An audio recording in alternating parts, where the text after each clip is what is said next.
Everyday Samurai, Episode 48.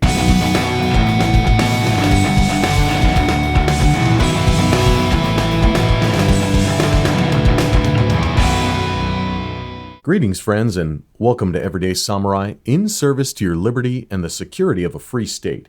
How do you do? Thank you for being here, and thank you for joining us once again for an opportunity to explore the principles of how to secure liberty by way of the samurai-related martial arts, a victorious mindset, and the science of political economy. Now, if you're like me and you've been around samurai-related martial arts for any length of time, chances are you've dabbled into the cinema and some of the movies that take us back into the time of the samurai. They're known as jidaigeki in Japanese. Movies like Sanjuro and Yojimbo and Seven Samurai, as well as some of those that were based on comic books. And I'm talking specifically about that iconic look of the baby cart assassin known as Lone Wolf and Cub. We see it nowadays in Disney's Mandalorian, a Star Wars story, where we have that disgraced samurai who was once the shogun's executioner that now pushes his son around in a baby cart, taking on various jobs as an assassin. So he's a sword for hire, but he's also saddled with having to take care of his young son since his wife was murdered. And what's unique about the baby cart assassin is that he does his job for, if you'll recall, 500 pieces of gold. The way to think about this is during the Tokugawa era, the various clans would be able to issue what's known as hansatsu, or paper credit slips, promissory notes, much like Federal Reserve notes are today. They're not the actual money, they are money substitutes. And they're supposed to be backed up by the full faith and credit of the clan or the domain that issued them. Now, during Tokugawa Japan, there was metal money like gold, silver, and copper, but they were actually restricted to certain transactions for merchants. For the most part, economic calculation was done in bushels of rice, or koku. So a domain would be estimated as having a worth of several 100,000 koku, and that would be also what the tax collection would be expected from the central government or the Tokugawa regime. But within the domains, each domain or clan would be able to issue their paper money so that it would be more convenient than having to carry around bushels of rice for most transactions. The problem with that, of course, with all paper money is that you have to be able to trust who is actually issuing those promissory notes and ensuring that they actually have whatever the claim is in their treasuries, which is not necessarily the case, and that's where we get into a money crisis or a loss of faith. And then there's runs on banks, hyperinflation because they will print more paper than they actually have, and when people start to demand higher prices because they recognize that there's not enough specie or actual money in the treasuries, then prices start to rise. You see, most people nowadays get confused into believing that inflation is rising prices. We know from the science of political economy that inflation is actually increasing money supply, or more specifically, an increase in the supply of money substitutes relative to the actual amount of money. Now, ever since 1971 in the United States and pretty much the rest of the world, there has only been the issuance of money substitutes, Federal Reserve notes. There is no more backing by any actual specie or commodity base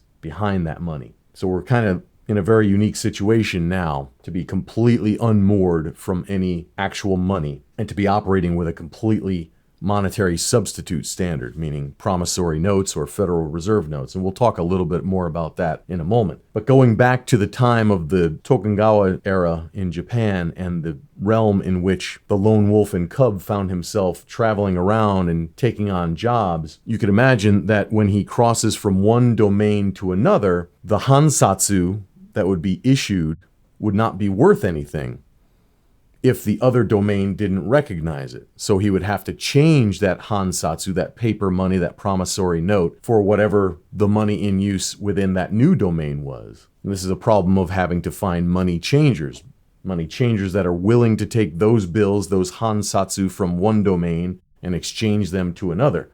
Otherwise, the money becomes worthless when you cross a political border. And that's very much what we find ourselves facing today in the modern world. When you go from the United States to either Canada or Mexico, for example, You have to change your money to whatever the local currency is. It used to be in Europe that all the European nations had their own currencies, and when you crossed over from Germany to Austria or Italy or Switzerland today still, you have to change from one currency to the other. Same thing when I come to Japan, I have to change dollars or euro into yen. And that creates a problem. It is a disutility of money. It's actually taking us a step back from the actual purpose of money. Money is a medium of exchange, and it's not so much about the quantity of money or the name of the money. It's what the money will purchase that is the real value. Again, a medium of exchange. It's supposed to facilitate exchange.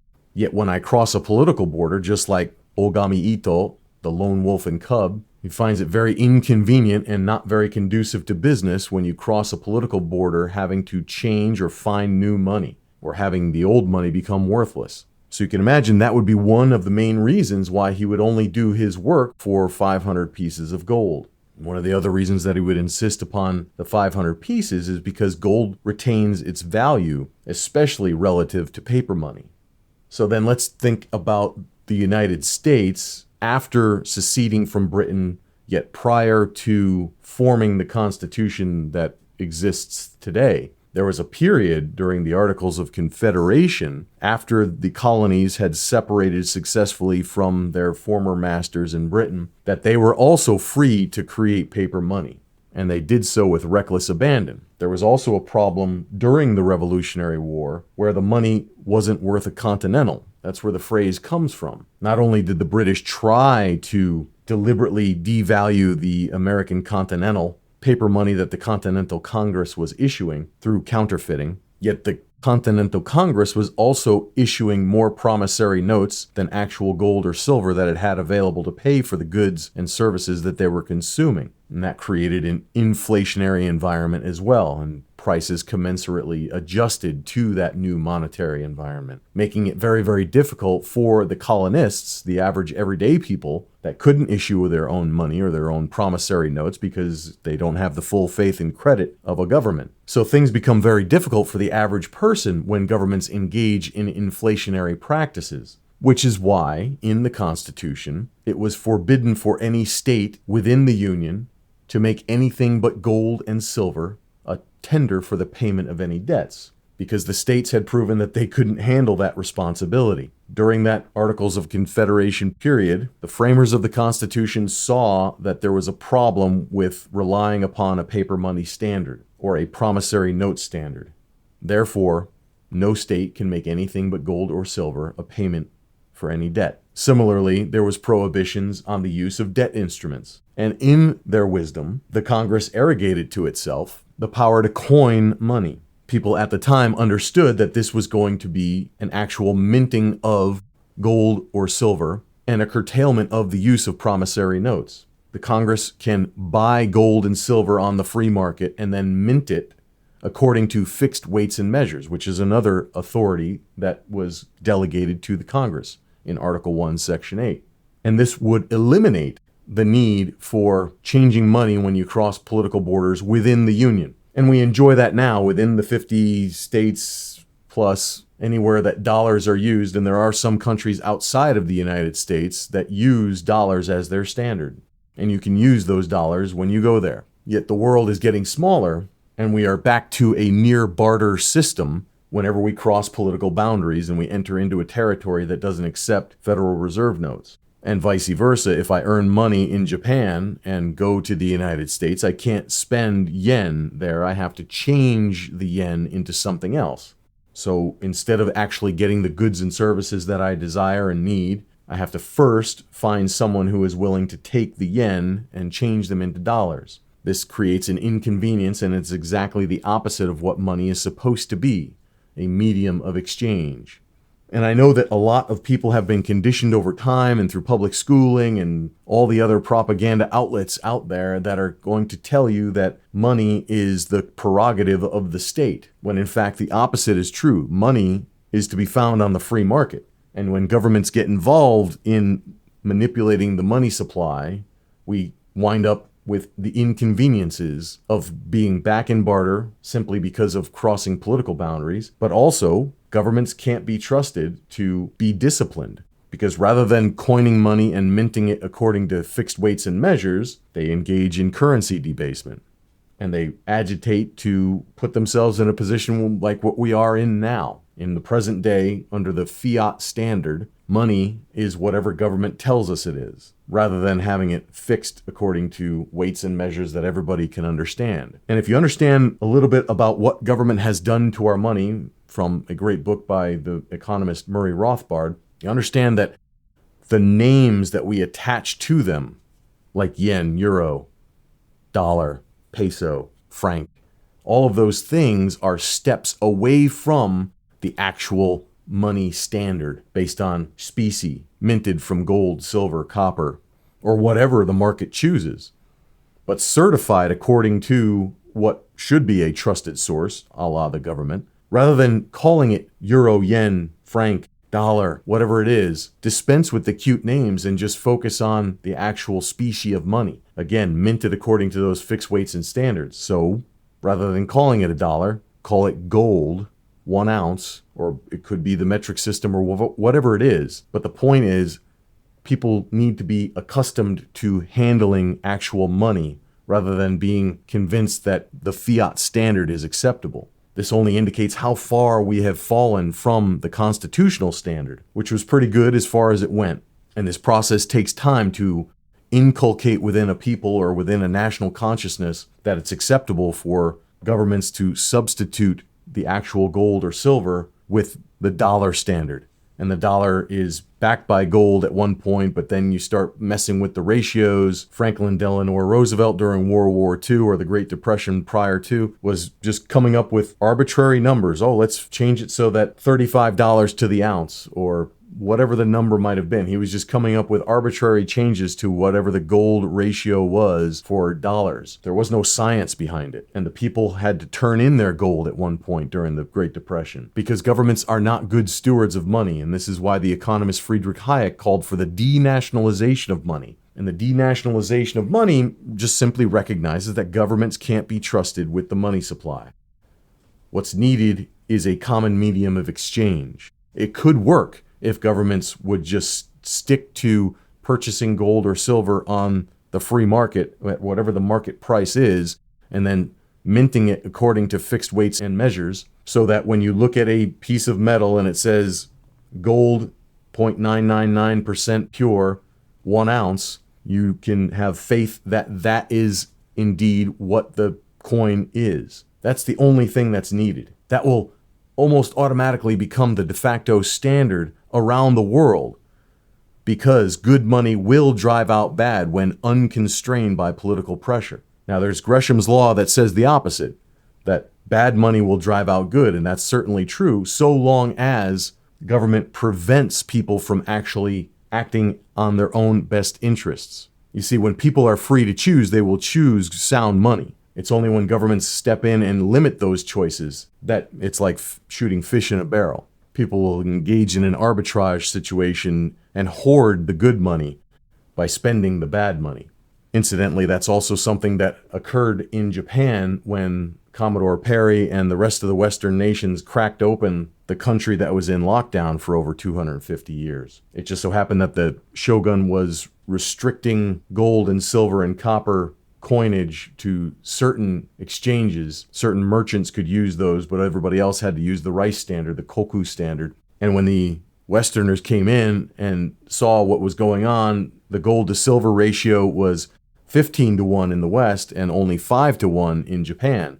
So because the Tokugawa shogun was fixing the metal standards, trying to fix the prices and the exchange ratios for those two metals rather than allowing the free market to dictate it and allow it to float according to supply and demand, that fixed exchange ratio created an arbitrage opportunity for those Westerners. And so it's known as the 1859 gold rush in Yokohama. And pretty soon there was a shortage of gold. Again, the problem isn't that there was buying and selling of gold and that it was transferring overseas. The problem was that there was a fixed exchange ratio that denied the market to actually function. That happened also in the United States in the late 1800s under the bimetallism standard, creating these artificial exchange ratios that then create arbitrage opportunities for speculators or people that at least have an awareness of what those differences are from place to place. So all of this leads us back to the recognition that what people need, what the free market needs, and therefore what living standards will increase due to free market exchanges, are best facilitated by way of market-chosen money. And for over 5,000 years, the market will choose, when people are free to choose, gold or silver. And in order to facilitate that, the Constitution was designed so that the general government would be minting coins that they purchased on the free market according to fixed weights and measures. Yet over time, that power has been abused, and we find ourselves in a fiat standard, unmoored to any commodity, and not allowing any free market actions to choose which money is actually used for exchanges. There are people sitting in prison today because they wanted to reintroduce a Liberty dollar, a gold or a silver stamped certified dollar based on a fixed standard, just certifying that the coin was the weight and fineness certified by the provider. Mr. Knothouse went to prison for a while because he tried to reintroduce authentic gold and silver back into the marketplace. So if you try to actually reintroduce money according to fixed weights and measures, you'll find yourself in legal jeopardy. And yet at the same time, the general government is issuing money substitutes with reckless abandon. And therefore, when you look at the price of gold or silver, which is a little bit difficult because of the manipulations that are taking place, but if you look at other assets and see those rising prices, you recognize that inflationism is afoot. Don't look to consumer price indexes or the official statistics, because those are being manipulated as well. But if you look at lumber prices, if you look at the prices of art or wine or land or some of the other commodities out there, you'll realize that inflation is already upon us. The price inflation hits in various sectors of an economy. It doesn't happen uniformly, which is again another reason not to trust the official statistics. But it also shows up in other ways. You might have heard of the term shrinkflation, meaning companies recognize that the inputs and the ingredients that go into their product are becoming more expensive. Therefore, they're going to cut corners. They're going to put more air in the bag and less product. It gets almost absurd when you see the packaging start to change. Then you know that the companies are actually beyond the breaking point and they can't hide it any longer, so they have to change their packaging, make it smaller so that people will stop complaining about having too much air and not enough product in their potato chip bags. That's just one example. So inflation is the issuance of more money substitutes than actual money in reserve. And governments are notorious for wanting to break free from those constraints, but it cannot obviate the laws of economics. Supply and demand, cause and effect. An issuance of more money substitutes with the same amount of property or the same amount of goods and services will always lead to unintended consequences. And to that end, people will seek to find value wherever they can. So they might be buying land, they might be buying art, they might be buying wine, they might be buying ammunition to store, believing that that will hold its value better than Federal Reserve notes. And they would be right. And one of the latest frontiers for storing value is in cryptocurrency. Now, I have to admit that for a long time, I was skeptical about the idea of Bitcoin or any other cryptocurrencies. I was interested in smart contracts. I believe that's something that will dominate in the future, and I believe that there's great potential for that today as I did back then. But now I've come to realize that cryptocurrency, including Bitcoin, is the future, and especially Bitcoin. And over the last few weeks, there has been some drops in the crypto markets, and we're starting to see some adjustments. There was a lot of speculation taking place, but that does not change the value and the potential of the network. So Bitcoin did get overvalued because it had attracted some speculators, and there were some corrections, and it only shows that there was great resilience in the cryptocurrency space. And I'll talk about that a little bit here in a moment as well. But for right now, with the backdrop of understanding the proper role of money in society and what government's role in facilitating the production of money should be under the Constitution, we also look at the way some people are reacting to the rise of cryptocurrencies and Bitcoin in particular. And I want to go back to an article in the National Interest that was issued on April 25th, entitled "Bitcoin is a Threat to national security. Authors Raymond Marks and David Harvelix state that the time has come to stop the use of Bitcoin as a pirate currency before it spreads further into not only the US economy, but into the entire global financial system. Now let's get into some of the reasons why they believe that should be. They state, the momentum propelling Bitcoin as a capable, privately controlled global currency is continuing to accelerate. Sooner or later, the United States must come to grips with the threat to national security posed by Bitcoin or any other privately created cryptocurrency. The crux of monetary policy is the ability of a nation state to control its money supply, to curb inflation, and maintain price stability. Now I'm going to stop there and remind you about what I said earlier regarding what inflation really is. Inflation is an increase in money substitutes in circulation relative to the reserves held by the issuer of those money substitutes. We'll call them credit instruments, and those Federal Reserve notes are exactly what I'm talking about. Prime example. What they are talking about in this article is price inflation. So falling back on their belief of what the nation-state imperatives are relative to the money supply, and then juxtapose that with what the Constitution says. It doesn't say anything about the nation-state controlling its money supply to curb inflation. The Constitution says that the general government can coin money and regulate the value thereof. But value is subjective, so how do you regulate value? The only way you can regulate value is by fixed weights and measures. So again, not trying to say what $1 will buy in the marketplace, just stating that $1 equals this fixed amount of gold and silver. And again, we could dispense with the name dollar altogether and just go with these are 1 ounces of silver, 0.999% pure, certified by the US Mint. But here we have these folks believing that the nation state has some sort of imperative or prerogative to fix the money supply and curb inflation and maintain price stability. All those things are outside of the control of governments. And again, quoting on Hayek, stabilization is chaos. Governments can't fix prices, and every time they do try to fix prices, they create unintended consequences that then lead to calls for more intervention, and that is the slippery slope that leads to socialism and complete immiseration. So I'll continue on with the article. If Bitcoin becomes a major or possibly even the primary medium for the purchase of goods and services, the US dollar will be looking at an inflationary nightmare, with the Federal Reserve struggling to maintain price and interest stability through control of the money supply. Inflationary nightmare with the Federal Reserve struggling to maintain price and interest stability. Well, again, the inflation is the issuance of the money substitutes. They're pumping out Federal Reserve notes. And the inflationary nightmare is of their own design, their own making, their own creation. So this is just cause and effect. There's a great Bitcoin investor named Michael Saylor who uses a wonderful analogy that everybody can make good use of. When it comes to price inflation, it's not that the price of Bitcoin is skyrocketing necessarily. It's that the value of the dollar is cratering.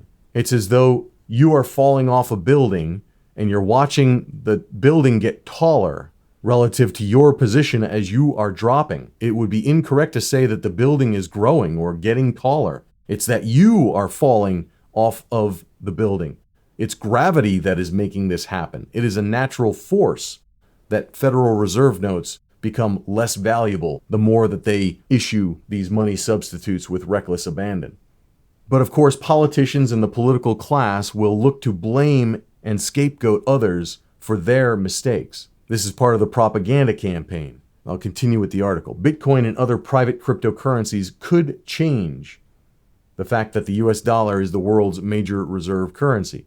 With soaring US deficits and multi-trillion spending programs, investors could gradually come to prefer storing value in Bitcoin over US dollars. Yes, that's true. Because people will seek value, they will seek where they will find the best value for their money. And remember, their time is more important than money. Time is the only non-renewable resource. And money, yes, it's a medium of exchange, but it's also a store of value. And the store of what value? We're talking about hard-earned savings. We're talking about life force. When you save money that you earned by working what you're really doing is storing the energy of your life that you labored to create, to exchange with others in order to receive a monetary reward. That's your labor, that's your time, that's your energy, that's your personal energy that goes into your savings. And everyone has the right to expect the best value for their life. That's a big part of what motivates me in this podcast at Everyday Samurai, is helping people liberate themselves so that they can enjoy their highest and best life. And I believe that we can create a world that works for everyone if we understood the principles of liberty and the principles of sound political economy. And in order to do that, we need to have an invincible mindset to cut through delusion, which is another reason why I use Fudo Myo as one of my heroes. Now, he's a Buddhist deity, but there's nothing religious about this. But the sword of Fudo Myo cuts through delusion, and we purify our thoughts with the flames behind him, and we restrain our ignorant thoughts with the rope that he carries, the 5-colored rope. And he has a fierce face to remind us to always be diligent. And he has the hair of a servant, because we're in service to liberty and we're in service to each other through entrepreneurship. And these principles are embodied in everything that we do. And we need warriors to step up and be leaders at a time like this, and especially in the future as the problems with an inflationary environment continue and more blaming happens. Like what's going on in this article. Government is creating this problem because they're not following through on the principles laid out in the Constitution. And that's creating hardships for others, but they're going to, of course, try to blame someone else for their mistakes. And by the way, if you're interested in meditating on this idea of Fudo Myo, the resolute, immovable warrior that cuts through delusion and restrains the passions and purifies our thoughts, go to shop.everydaysamurai.life/Mikyo. That's Mikkyo. I've got a whole list of various tools that you can use in your meditation practice to focus, to stay resolute, to stay strong and frothy as we deal with the problems that are confronting us and will continue to confront us because of the manipulations in the money supply, as well as other interventions that create immiseration and conflict. So I would suggest that you meditate on the principles of the immovable one, Fudo Myo. And then again, there's no religious connotation, but to have that warrior ideal fixed in your mind and to spend some time contemplating it is always a good thing. So shop.everydaysamurai.life/Mikyo. That's Mikkyo. And then looking ahead, I would certainly suggest that you obtain some actual physical gold and silver, not gold stocks. That's fine for your investment portfolio, but actually owning real silver and gold, storing it in a safe place, because if you don't hold it, you don't own it. And then look at Bitcoin, because holding value in Bitcoin and believing in the network, even though there's going to be great volatility until the network is flushed out, and there will be more attempts of governments to follow through on the advice of these people in the national interest, trying to convince governments to squash Bitcoin and other cryptocurrencies. But if you actually study it, the network will go on even as currency regimes change. So let's read a little bit more about what they're telling us. The threat to U.S. national security interests posed by Bitcoin becomes even more acute when China is taken into account. Okay, so this is going to be another red herring, trying to blame China because there are a lot of miners there that are part of the network. The more distributed the network, the more resilient it becomes. Rather than falling on more regulation and giving government more power to mess up things even greater than what they've already done, asking for governments to step in and regulate Bitcoin, number one, it can't be crushed. It can't be stopped. The network will continue. And again, the more distributed, it really doesn't matter where in the world these nodes are within the Bitcoin network. So long as they exist, governments can't crush them. Now, they can crush the on-ramps like Coinbase, the places where you can actually exchange fiat dollars for other cryptocurrencies. That's where the restrictions will take place. And that's something that governments can do. They can make it difficult. But the networks will go on, and that means that sometimes we might have to look at relocating to more friendly jurisdictions until we can create our own, until we can restore constitutional order in the United States and put the money supply where it needs to be on the free market. There might need to be some resilient moves that you might also call strategic relocation.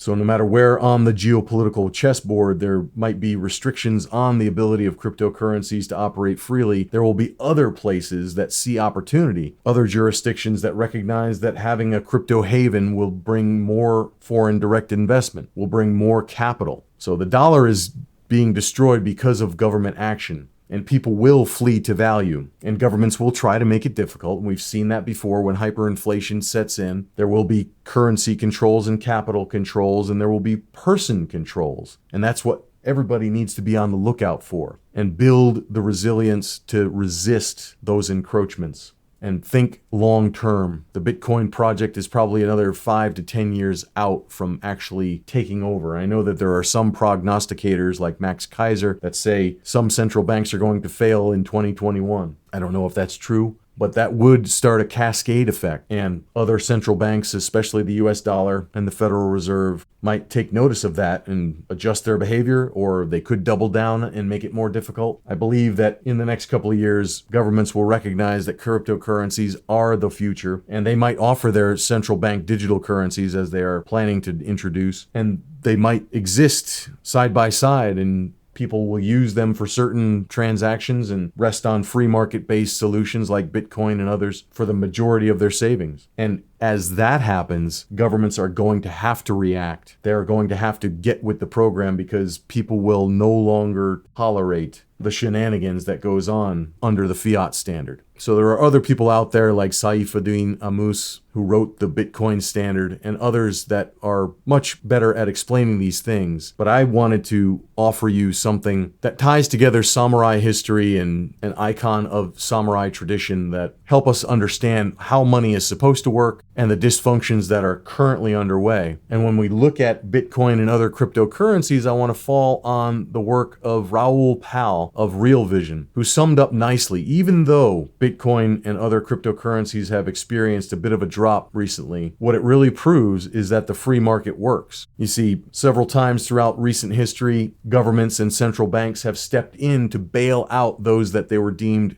too big to fail. Subsidizing bad behavior, Wall Street speculation, all of these things that shouldn't be under the purview of government. There's no reason for government to step in and recapitalize banks that make bad decisions. People need to do their due diligence before trusting a bank, especially those that are politically connected. Because when a bank fails and government steps in to bail them out, that's what we call concentrated benefits and dispersed costs. It only encourages more bad behavior. But that doesn't exist in the crypto space. So here's Raoul Pal. A major asset class crashed 42% in 14 days, wiping out 1.02 trillion in value in an orgy of liquidation of people up to 100 times levered with very low regulation. Many tokens fell up to 70%, including unregulated lending and borrowing businesses. Yet here's the thing about that. There were no daisy chains of collateral losses. There was no collateral pressure. Stable coins remained stable, meaning those stable coins that were pegged to the US dollar. A few exchanges went down for an hour or two. No exchange, big losses occurred, no need to mutualize losses either. No protocol failed. No firms needed rapid funding. No one had open-ended losses. The system didn't break. It offered zero systemic risk to the broader financial world. Speculators lost money, and that is it. This is what I first saw in crypto back in 2012. Again, this is Raoul Pal speaking. A new anti-fragile financial system that doesn't break in times of stress, where ownership of assets is clear and losses are not mutualized to taxpayers. This was a big 2 weeks for crypto and for the future financial system. So Raoul Pal gets it. When there is volatility and even crashes in the crypto space, it only shows that the market works, that speculators get found out and they get chased from their positions. That's how a free market should work. And that's exactly how financial markets will work in the future once freed from the chains of government intervention. So if you haven't gotten into crypto, I highly recommend that you do. Bitcoin and Ethereum being two of the mainstays. I personally own both and am accumulating positions every pay period. This goes along with holdings in physical gold and silver. Yet if I had to do it all over again, I would probably not buy physical gold and have it stored in Singapore or Switzerland, I would go with a crypto gold like PaxG, which is also available through the Ethereum network. And rather than having to pay for gold storage fees, I actually can leverage that and get returns through BlockFi and other decentralized finance organizations. And yes, it requires a little bit of faith that those are good actors, yet the blockchain is what keeps them honest and auditable at any time of the day. I think that there is less risk, counterparty risk, involved in trusting a blockchain that is transparent 24/7 rather than just seeing my statement for storage fees in Switzerland. I have to trust that those vaults actually hold the gold that I paid for anyway. When it comes to silver, I recommend taking actual delivery and holding it in a safe or some other secure location. So I hope this was helpful. Again, visit shop.everydaysamurai.life/Mikyo, Mikkyo, if you're interested in having a picture of Fudo-myo help you focus, stay resolute, and true to the path. Become even more important as time goes on. Governments become more rapacious. Needs to be remanded back into the hands of we the people. Cryptocurrency is going to facilitate that, but it's going to take some time, and there's going to be a lot of chop and churn between now and then. So everybody needs to stay frosty. That's why training, physical fitness, martial arts, meditation, studying the science of political economy, and increasing our own human skills, human resources, entrepreneurship, and building community are essential to facing the future. So we hope you've enjoyed this episode of Everyday Samurai and look forward to seeing you next time. Until then, stay sharp, stay aware, and be well.